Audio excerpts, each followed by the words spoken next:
Fala galera, tudo certo com vocês? Professor Augusto César Freire na área mais uma vez. E olha, hoje nós vamos analisar estes aspectos do texto. O texto é um elemento muito importante para analisarmos em uma prova. Acreditem, existem provas que 48%, 50% muitas vezes, das questões daquela prova são todas de elementos textuais, seja de compreensão e interpretação e também de aspectos semânticos do texto. Pois é uma prova que vocês sabem que raríssima são as bancas que não há questões de compreensão e interpretação de texto. E hoje chegou o momento de analisarmos estes elementos, o elemento da compreensão e da interpretação. Primeira coisa, quero dizer a vocês que não existem fórmulas mágicas. Por favor, fujam desses elementos, dessas aulas em que diz que vocês vão ter, na verdade, as dicas de interpretação. Não existe dicas de interpretação. O que existe são estratégias de leitura. As estratégias de leitura é que vão determinar como faremos, como identificaremos as questões textuais, para fazermos a análise primeiro de uma compreensão, ou ainda de uma interpretação, ou muitas vezes de uma intelecção textual. Intelecção, sim. Existem bancas que trazem os elementos de intelecção, que nós chamamos isso de raciocínio lógico interpretativo. Como assim, Augusto? Dá um exemplo. Por exemplo, vou te dar um exemplo. Você já deve ter ouvido muito falar qual é a cor do cavalo branco do Napoleão, não é isso? Pois é, uma questão que viralizou, muitas vezes é até um sinônimo de besteirol, mas olha só, quando ele pergunta qual é a cor do cavalo branco de Napoleão, na verdade a cor do cavalo é branca, porque nós temos aí uma relação textual de concordância nominal. A cor branca, a cor é feminina, então a cor só pode ser branca. E branco era o nome do cavalo. Então, tecnicamente, nós temos aí qual é a cor do cavalo branco de Napoleão. Na verdade, a cor é branca. E olha só, isto é uma questão de intelecção, uma relação que nós chamamos de raciocínio lógico interpretativo. Pois é, pensava que raciocínio só existia no raciocínio lógico matemático? Não, existe também no campo da linguagem, no campo da interpretação, no campo de língua portuguesa. Mas, olha só, o que é que nós vamos identificar hoje? Nós vamos identificar que muitas dessas relações da interpretação textual, elas passam e perpassam pelos elementos gramaticais, a sintaxe, a morfossintaxe. Então vocês do CEPEM, vocês que estão nesse curso online, vão começar agora de verdade a entender e compreender essa expressão, esse elemento da compreensão e interpretação textual. Simbora? Vamos analisar? Mas olha só, sempre como eu digo, primeiro pega teu material, pega aí tua água, teu café, teu energético, bem, aquele líquido esperto para que você possa ficar, de fato, atento às nossas aulas e vamos embora, vamos entender, certo? Vamos lá, preste atenção. E aí o seguinte, na verdade é o seguinte, como eu disse a vocês, na compreensão textual existem estratégias de leitura. Essas estratégias é que vão determinar o que de fato vai ser marcado lá. Observe, as estratégias de leitura da parte da interpretação, primeiro elemento, a primeira grande estratégia é que você identifique o tema central. E onde é que existe esse tema central? Primeiro eu devo fazer uma grande leitura global do texto, mesmo que eu não conheça essas palavras.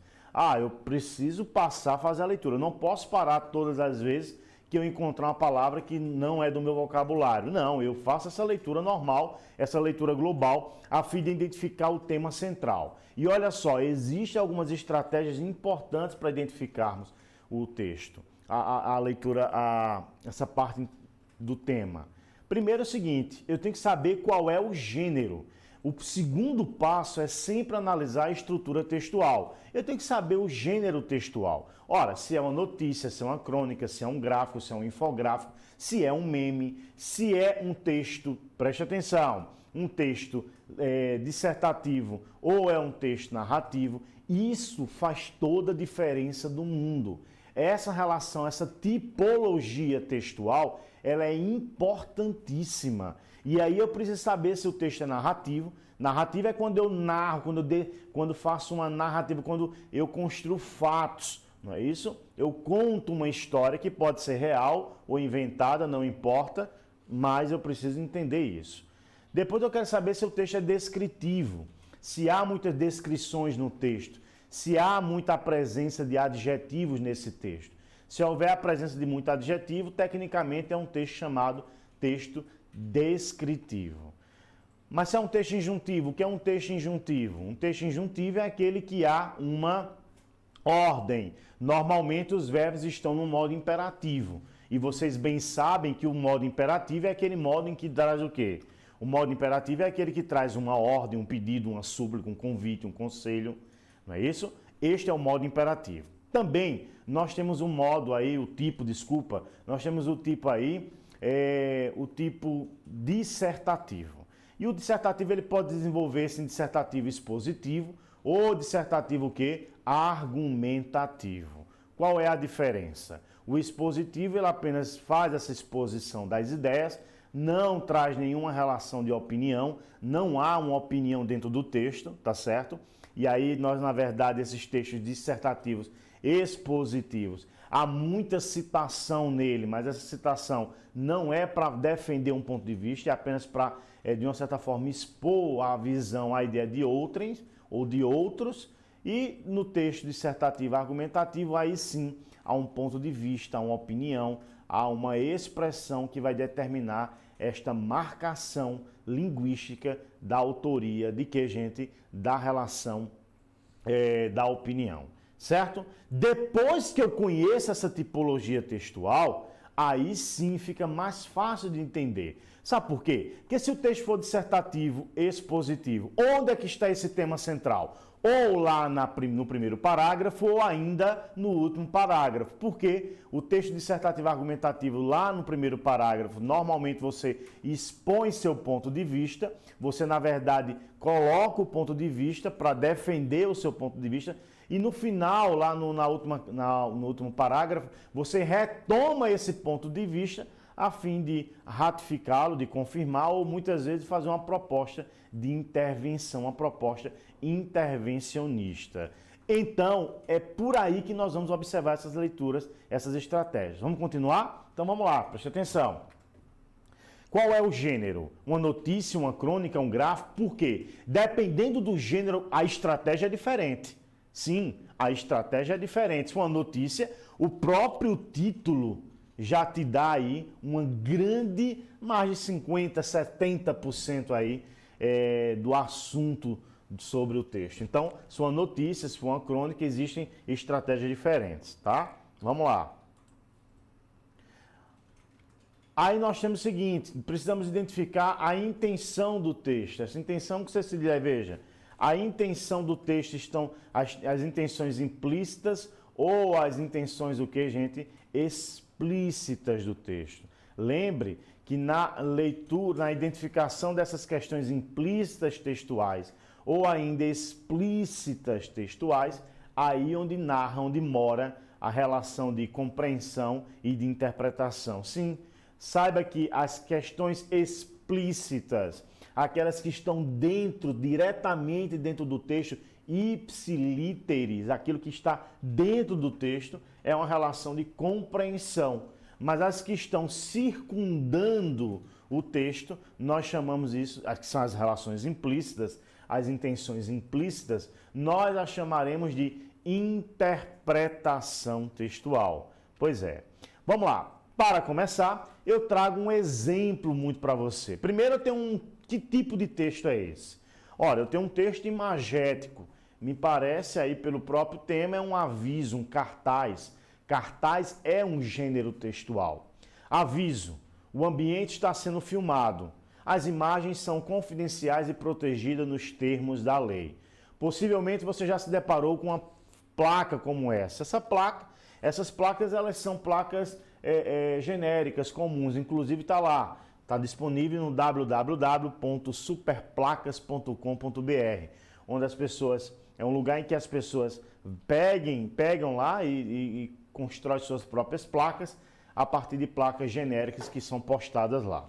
A pergunta do texto, a pergunta da prova é: a presença desse aviso em um hotel, olha o lugar, em um hotel, além de informar sobre um fato e evitar possíveis atos indesejados no local, tem como objetivo implícito.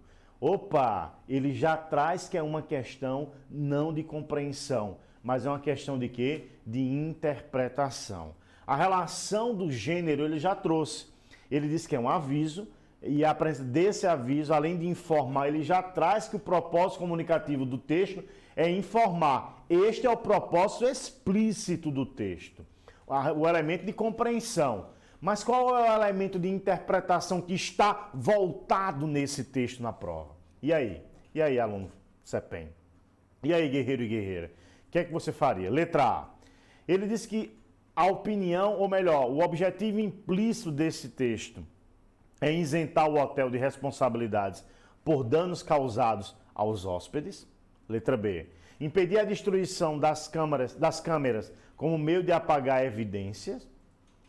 Assegurar que o hotel resguardará a privacidade dos hóspedes. Ou ainda, letra D, de inibir as pessoas de circular em uma área específica do hotel. Ou ainda, letra E, desestimular os hóspedes que requisitem as imagens gravadas. Olha só, cuidado, porque esse tipo de interpretação, claramente você já sabe a resposta, eu sei que você sabe. No entanto, você trabalha com relação de autossabotagem. Numa questão de texto, seus pensamentos ficam flutuando, ficam orbitando sobre alguns elementos que eu não sei quais são diretamente, mas olha, tudo para tirar o foco da questão. Olha só, gente, o que é que a gente está trabalhando? As relações implícitas, o aviso está posto, está dito, está colocado, certo? Além de informar o que é que o hotel quer com aquele aviso. Ah, pelo amor de Deus, a gente não fica pensando, porque isso vai acontecer, gente. Porque se vai quebrar alguma coisa. Vem, e são suposições que, na verdade, elas não são suposições corriqueiras. Não é algo que são questionamentos isolados. Para a questão ali, uma relação implícita, tem que ser algo mais direto, algo que de fato faça sentido para toda aquela comunidade em volta daquela placa. Quer ver? Olha só. Letra A, isentar o hotel de responsabilidades por danos causados aos hóspedes. Não, o hotel é completamente responsável por aquilo que ocorrer com os hóspedes dentro da sua unidade, dentro da propriedade, dentro lá do hotel em si.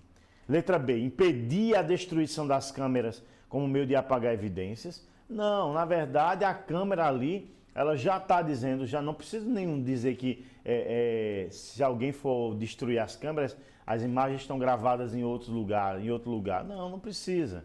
E aí, letra C, assegurar que o hotel resguardará a privacidade dos hóspedes. E aí sim, o ambiente está sendo filmado, as imagens são confidenciais. Nem todo mundo pode ter acesso e são protegidas nos termos da lei. Que termos são esses? O direito à privacidade, as pessoas têm direito à privacidade.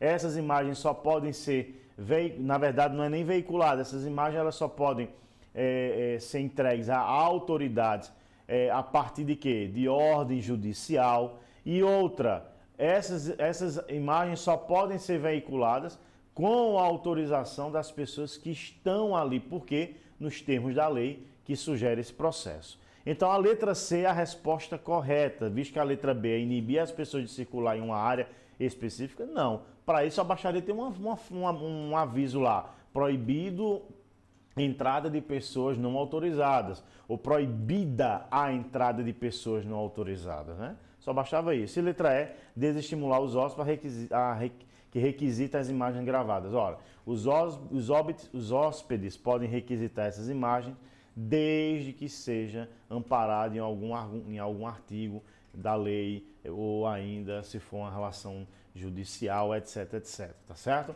Lembrando que elas estão garantidas e protegidas nos termos da lei. Bem, essa análise aqui, na verdade, muitas vezes as pessoas erram essa questão não porque elas não sabem, mas simplesmente por questões de erros de interpretação. Não existe dicas de como interpretar um texto, porque você não sabe qual é o gênero que estará lá, você não sabe qual é o texto que estará lá no dia da prova. Mas existem erros de interpretação que precisam ser analisados. Primeiro erro de interpretação: os erros clássicos de entendimentos textuais, de entendimentos de texto. O primeiro é o que nós chamamos de extrapolação. As pessoas tendem a extrapolar. O que é essa extrapolação? Você tem uma ideia, sei lá, uma ideia do texto, preste atenção. Opa, eu tenho uma ideia do texto, aí vejam só, o que acontece? Você lê o texto, lembrou de um texto muito parecido, ou ainda, o texto, preste atenção, o texto fala de algo, defende algo que você não costuma fazer a mesma defesa, que não é do seu ponto de vista ideológico. O que é que acontece? Você se contamina com o seu pensamento, e o que acontece com isso? Quando você se contamina com esse pensamento, o que é que acontece? Você extrapola no texto ou ainda faz uma contradição do texto. Fica ligado, gente. A extrapolação é o elemento ou o erro clássico de interpretação mais provocado, ou seja, é os que as pessoas mais caem, mais tropeçam nas provas de concurso. Fica ligado. Então vamos lá, vejam só. Vamos lá, a extrapolação. Ocorre quando fazemos associações que estão além dos limites do texto e quando acrescentamos ideias que não estão no texto analisados. Porque eu lembrei um texto, lembra outro, processo de intertextualidade, beleza, mas se não está lá no texto, não vou analisar isso. Olha só o exemplo.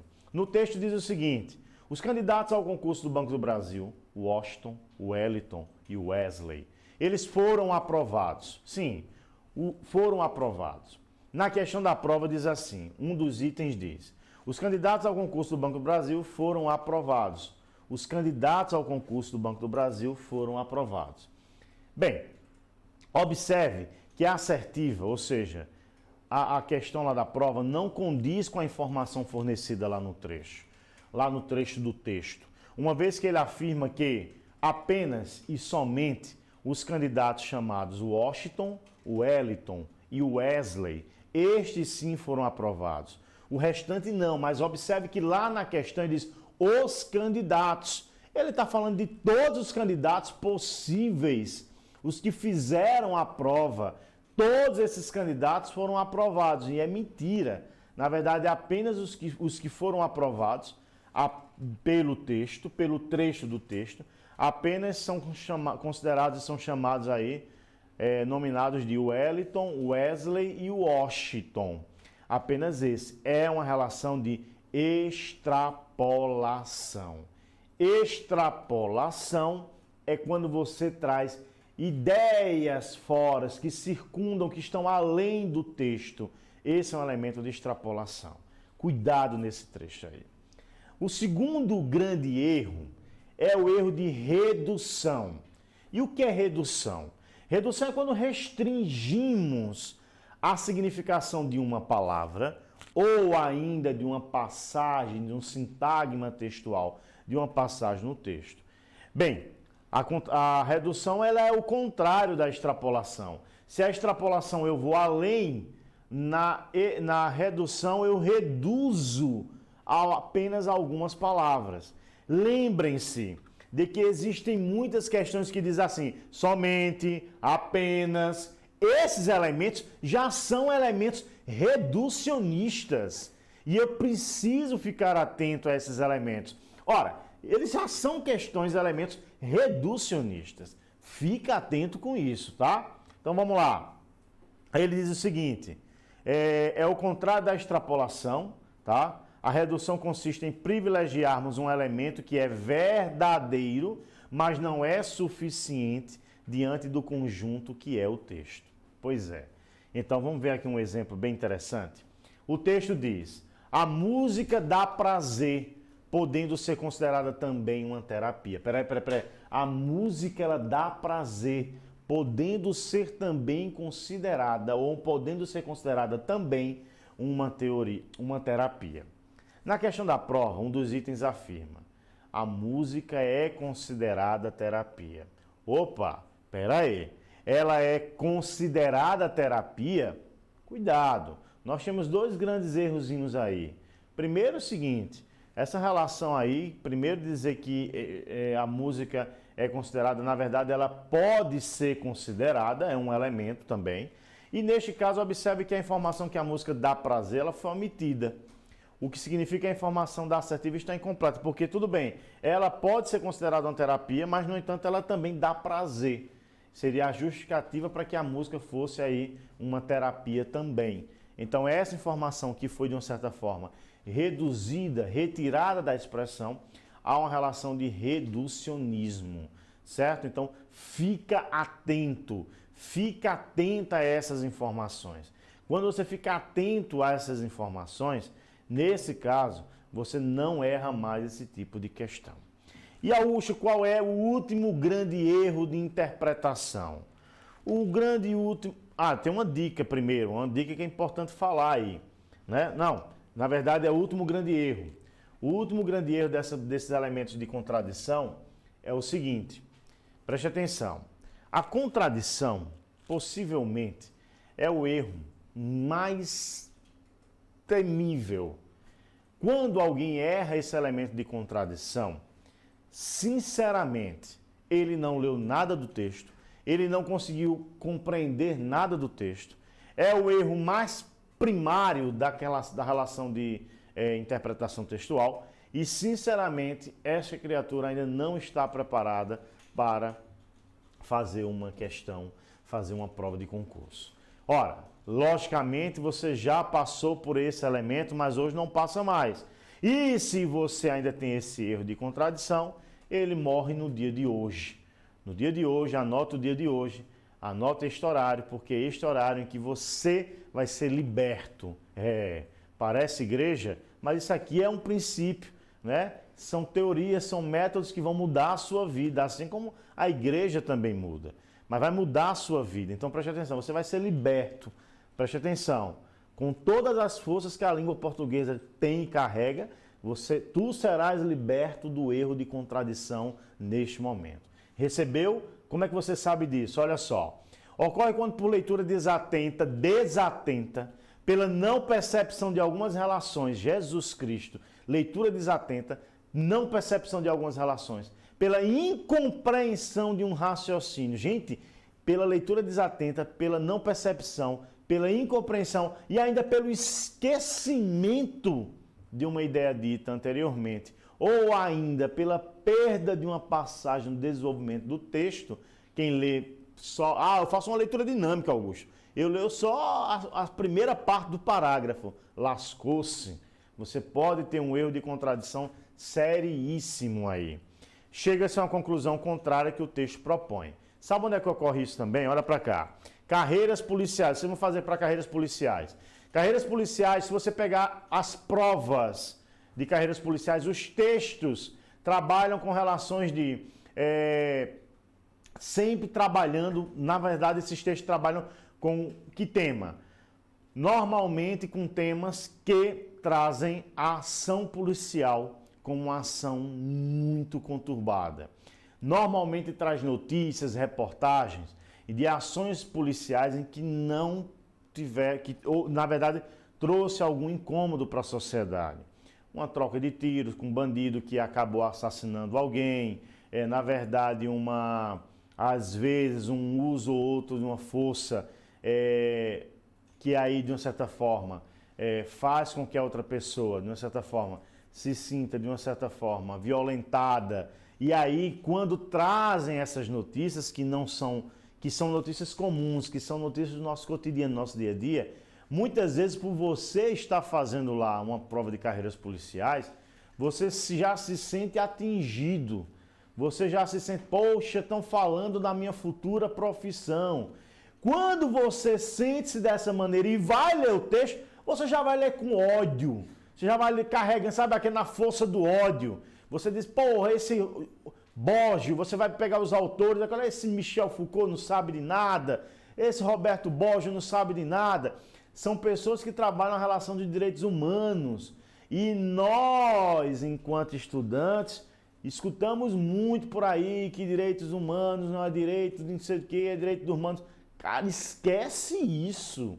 Pelo amor de Deus, esquece isso. Se você carrega esse ódio, olha como eu disse a você, você vai ter que ser liberto. Gente, isso é uma libertação. A língua portuguesa te liberta dos males da má interpretação, da má compreensão. Sim, fecha a mão, fecha os olhos, 12 segundos, fechou, abriu, pois é, você está sendo liberto nesse momento pelo uso de quê? Pelo uso da técnica da língua portuguesa, que diz o quê? Que diz que eu não preciso, eu não posso fazer uma leitura com ódio, porque aí eu entro num processo de contradição. E se eu entro num processo de contradição, bau, tu vai errar a questão, e a questão, aquela que vai te colocar lá no DO, no Diário Oficial. Certo? Então fica ligado aí. Augusto, tem exemplos? Tem sim, e eu trago para vocês agora o exemplo. O homem que é racional, quando sob o domínio do ódio, olha que essa palavra de hoje, o ódio, sob o domínio do ódio, pode agir como um animal selvagem. O homem que é racional, quando sob domínio do ódio, pode agir como um animal selvagem. Contradição. A questão diz assim, ó. A afirmação é que o homem é racional porque pode agir como um animal. O cara perfeito. Aí você diz, realmente, o homem é um animal.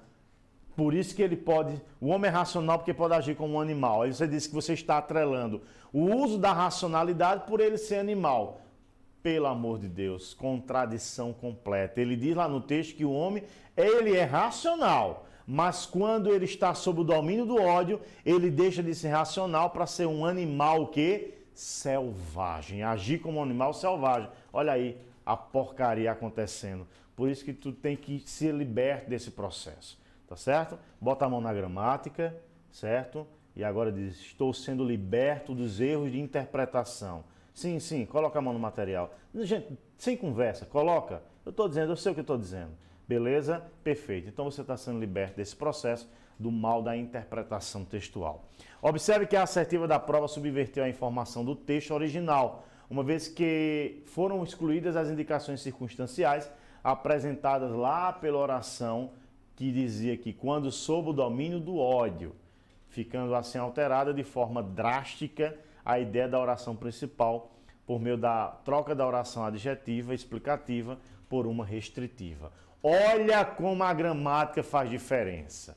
Se eu troco, eu tenho aí o homem, vírgula, que é racional, eu tenho oração subordinada explicativa. Se eu retiro estas vírgulas, o sentido muda. O sentido vai agora de explicativa para quê? Restritiva. E aí dá confusão no princípio de interpretação. Tá certo?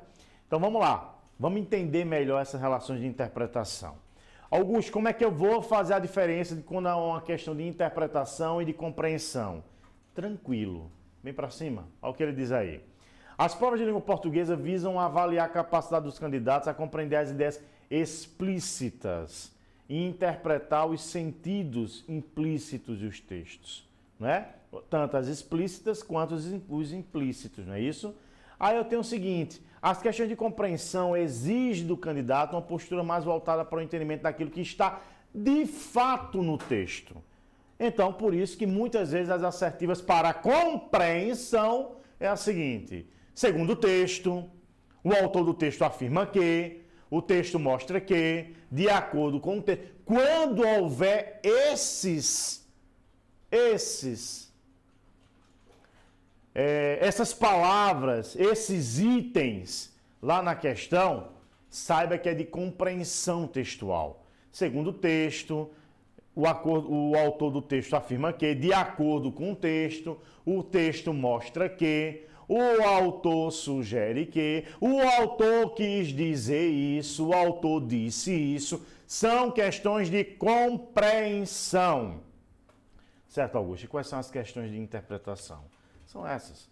O autor sugere, o autor pode se inferir das ideias do texto, depreende-se das estruturas linguísticas do texto, subtende-se que o texto, ou subtende-se do texto que, são questões de interpretação porque estão associadas ao julgamento de uma intenção, ou seja, da intenção linguística que o texto carrega, certo? E nesse caso não se deve chegar a conclusões pessoais sem observar o texto e o contexto que ele carrega. Esse é um elemento de interpretação.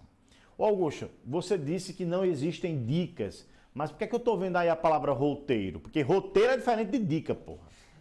Dica é quando você acha que dica, você pega aquela dica e eu boto dentro do bolso e saio pro resto da minha vida fazendo compreensão e interpretação com dica. Tá errado. Existe um roteiro. O roteiro, sim. Esse roteiro é um roteiro que eu vou analisar e a partir daí eu vou começar a entender e compreender essas relações textuais. Então você vai ler o texto procurando focalizar a ideia central. Como é que você faz isso? Já coloquei lá as estratégias. As estratégias de um texto literário são diferentes das estratégias que eu devo utilizar para analisar um texto narrativo, um texto dissertativo. A imagem, a publicidade, ela carrega um elemento de conotatividade, de figura de linguagem. A propaganda é um texto apelativo. Se é apelativo, obrigatoriamente eu preciso compreender essas estratégias, eu preciso criar uma estratégia. Interpretar as palavras desconhecidas através do contexto, reconhecer os argumentos que dão sustentação à ideia principal. Ora, identificar as objeções à ideia central, existe a ideia central e as objeções a ela. Sublinhar os exemplos que forem empregados como ilustração na ideia principal. E antes de responder à questão, eu vou ler mais uma vez aquele fragmento do texto, fazendo o mesmo com o enunciado de cada questão. Evite responder de cabeça, procure localizar a resposta no texto. Se preferir, faça anotações às margens do texto. Você pagou pela prova, você pode escrever em qualquer lugar da prova, tá certo? Se o comando pede a ideia principal ou tema, normalmente deve situar-se ou lá no primeiro parágrafo, como eu falei a vocês, ou ainda no último, quando for um texto dissertativo. E se o comando busca argumentação, você deve observar naqueles parágrafos intermediários, segundo, terceiro até o quarto parágrafo, são aqueles que estão presentes o processo de desenvolvimento. Entendesse como é, gente? Entendeu? Então é por aí, gente. Preste atenção. Então, na verdade, nas questões de compreensão e interpretação, não existem dicas, mas existem estratégias e roteiros. Eu sei que você tem, Augusto, eu tenho dúvida, muita dúvida, lá para fazer análise de texto literário. O texto literário está carregado de quê? Conotatividade e figura de linguagem. Por isso você precisa conhecer bem as figuras de linguagem, a fim de que você faça uma boa interpretação, principalmente do texto literário, que pode ser uma poesia, pode ser um poema, pode ser uma música, pode ser um conto, pode ser um texto narrativo, uma fábula, uma crônica. São textos do caráter do domínio literário que muitas vezes estão presentes nas nossas provas.